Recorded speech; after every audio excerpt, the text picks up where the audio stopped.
it is painful, it is deep, and there's also a big responsibility uh, for uh, for white researchers, for white communities, and for those in power to prevent that racial discrimination from happening in the first place. Unfortunately, we often put the onus on Black kids and Black families to cope with racial discrimination. And you don't need to hear this from me that Black families have been coping with this for centuries. Uh, for me, it's important to focus on what white communities and people in power are going to do to prevent that from happening, right? So that we, yeah, so that's prevented. And there are several ways um, that we recommend that can happen, Yeah. that we write about in the study.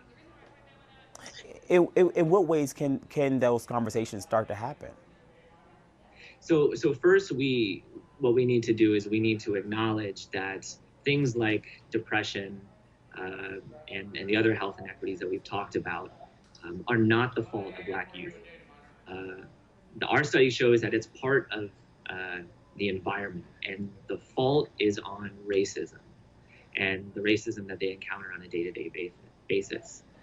Uh, and so in acknowledging that, then we have to address the environment. And we measured racism in online contexts, in community contexts, in the school contexts. In terms of what we can do online, social media companies must not allow violent and hateful racist behavior from anyone. It affects the young people who come across it, and it increases in-person racist violence outside of social media. Right. Social media administrators have an ethical and moral obligation to explicitly and actively practice anti-racism.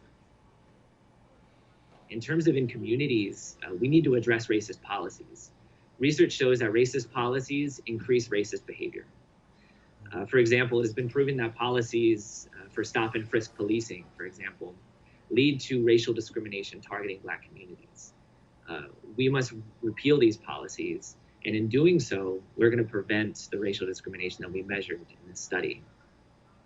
In terms of in schools, which I mentioned, we need to no longer practice color blindness.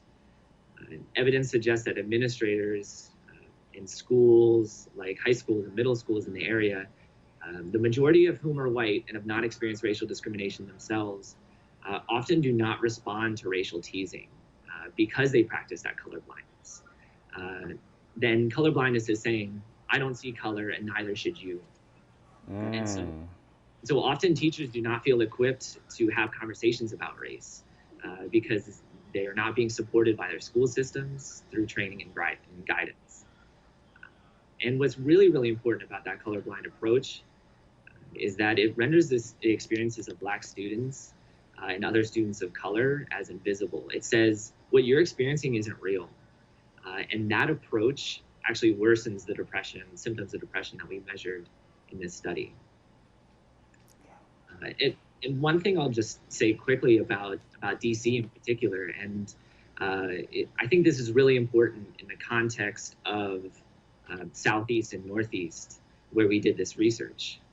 As you've thoroughly documented in your reporting, Southeast is undergoing housing displacement and white intrusion into Black community and cultural spaces.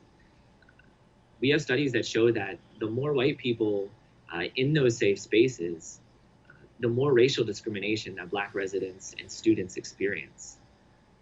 So that's particularly important in the context of this study because the data collection happened in 2015, almost 5 years ago now. So we may actually expect the numbers of racial discrimination experiences to actually be higher among Black youth in DC and in Southeast and Northeast with the rise of displacement and intrusion.